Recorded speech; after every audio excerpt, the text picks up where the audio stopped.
Hello, everyone. Welcome back and Happy New Year. With the new year, I thought it would be interesting to talk about goals, specifically the mindset that people tend to have when they're making goals for themselves and how they actually might be putting themselves into a bad situation or a one that's worse off than they could be by thinking about their goals in a way that is not exactly productive. So today's topic is going to be goals versus lifestyle changes, and when you want to think about each one of these and how you want to approach your goals to ensure that you're going to be able to maintain them in the long run. Let's get into it.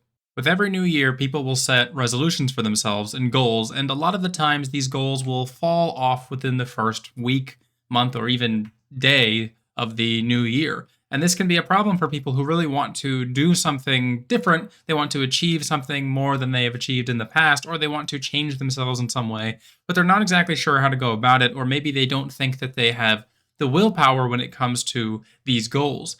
Well, the difference between a goal and a lifestyle change is, I think, really important when we're approaching things that people will often set for themselves as New Year's resolutions, as these kind of longer term goals.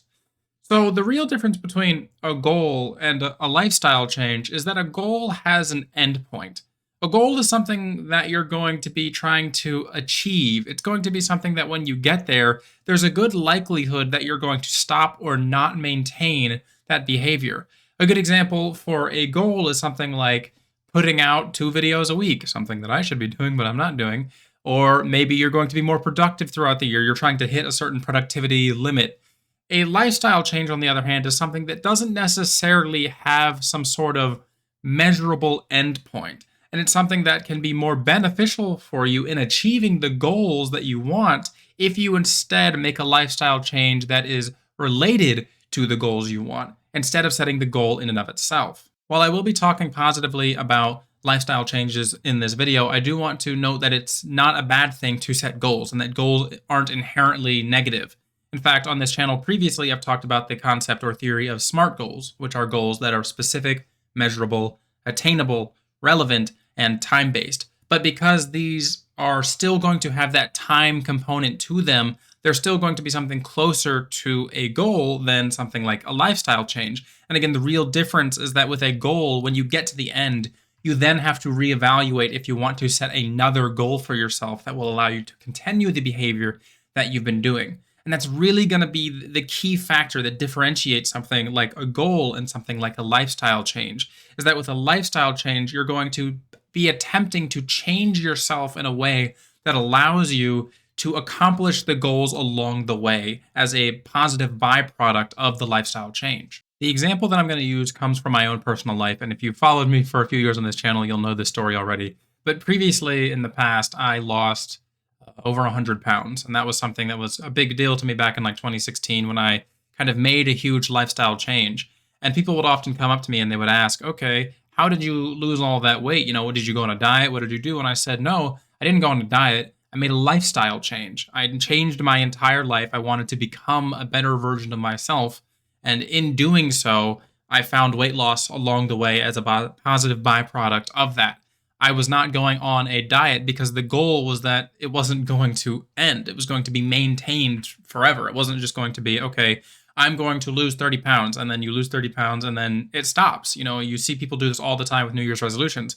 I'm going to lose 10 pounds. I'm going to lose 20 pounds. They lose that weight. And then as soon as they lose it, they go back to where they were before, and the goal kind of undoes itself. And a lot of times when you're setting goals for yourself, this can be the negative trap that you fall into if you're not careful about what is going to happen after the goal has been met.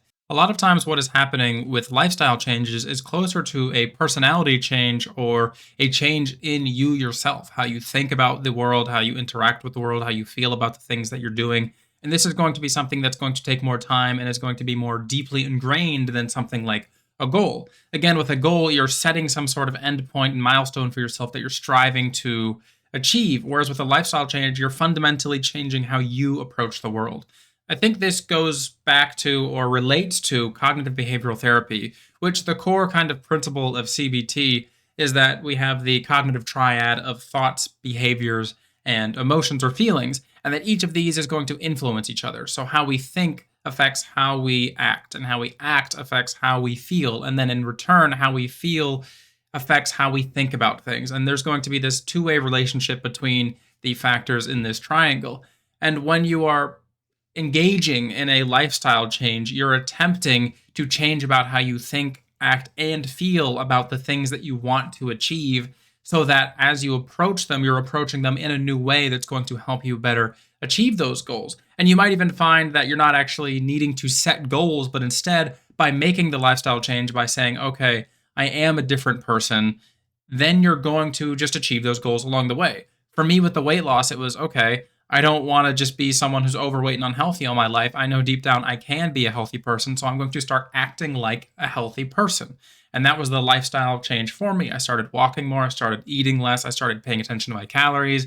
And that was the thing that became the lifestyle change that allowed me to be the healthier person that I am today.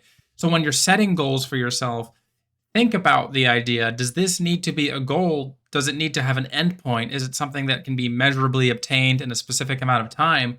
Or is this something that is going to require a deeper change within me as a person? Do I need a lifestyle change to support this goal? Do I want this goal to be maintained in the long run? And if so, there might need to be change on the personal level in terms of your personality and how you think, feel, and act towards the things that you want to change in your life. Let's run through an example of a lifestyle change that someone can make in relation to something that was previously a goal. Let's say going to the gym. Many people who want to go to the gym, they want to get fit, will set goals for themselves that are smart, they're achievable, they have a time restraint, like I'm going to go to the gym on Tuesdays and Thursdays for 45 minutes. These aren't bad goals to have, but when you approach something like this as a goal, we then have to reevaluate constantly how often we want to keep up this goal as opposed to making the lifestyle change.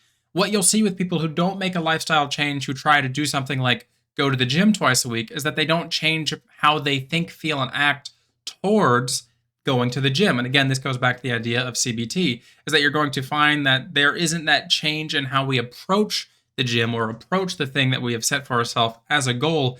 And therefore, we are going to have a much harder time maintaining the goal that we are setting for ourselves. We're going to have a much harder time continuously going to the gym every Tuesday and Thursday, because the first week you have those really high spikes in motivation where you're really excited. You're like, yes, this is what I'm doing. I'm achieving my goal. I'm getting that. But after, 2, 3, 4 weeks of doing it, you don't get that same positive feedback. And now all you're left with is the negative feelings you have towards going to the gym. So to make the lifestyle change, you then have to think to yourself, okay, how can I improve my relationship with either going to the gym or exercise? Is there something that I can change in my life that will allow me to have a better and healthier relationship with going to the gym or exercise? Is there something that I can do that will make me hate going to the gym less, essentially? The answer to this kind of problem isn't going to be universally the same for everyone. For some people, it's going to be changing their personality. It's going to be becoming someone who likes the gym, and that might take some time, and that might take some restructuring of how we approach the gym. For some people, it could be recognizing that the gym might not be the correct solution for the lifestyle change we want. And we need to recognize that there are multiple ways to achieve the same thing or to become the person that we want to become. If your lifestyle change is involving, say, for example, building muscle, you don't necessarily have to go to the gym to build muscle. Maybe you're someone who really doesn't like the fact that there's a lot of people at the gym, but you've been forcing yourself to go because that's what you think you need to do to gain muscle. When instead, maybe you could build an at-home gym, or you could get a pull-up bar, or you could get some weight, something along those lines that would allow you to work within the comfort of your own home and still be healthy in relationship to the things that you want, and you would not then have to go to the gym. So the thing about lifestyle changes to really keep in mind is that there's no one fit solution for everyone for every problem, and instead you need to think about, okay, how can I make this lifestyle change in relation to what's going to work for me and what is sustainable in the long term. Now, there is the topic of making a lifestyle change that goes against who you previously were.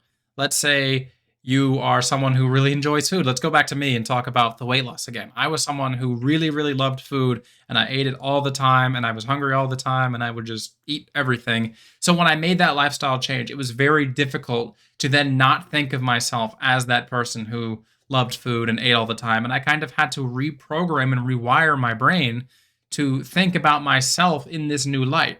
Okay, I'm no longer this overweight person who's unhealthy. In my mind, I am now a healthy person who eats well and exercises. And as I started to build those thoughts in my own mind, then my actions change and my feelings towards my thoughts change. And again, it goes back to the CBT, where once you get this triad of thinking, feeling, and actions working in accordance with each other, then the lifestyle change becomes so much easier to maintain because now you have that mental image of who you are in your mind that is positively reinforced by these three things. And that makes it so much easier to maintain in the long run. So let me know down in the comment section below. Do you have any goals that you're working towards? Could those goals be better achieved if you were to make a lifestyle change that supported those goals? And what do you think about the difference between setting goals versus a lifestyle change? I'd love to hear your opinions down in the comment section below. I would like to remind everyone that I do offer coaching. So if you'd like help achieving your goals or making a lifestyle change, you can work one-on-one with me, and I will help you reframe how you're thinking about these things and how you're approaching your goals so that you can make the lifestyle changes that you want. With that said, I want to thank you all for watching, and I will see you in the next video.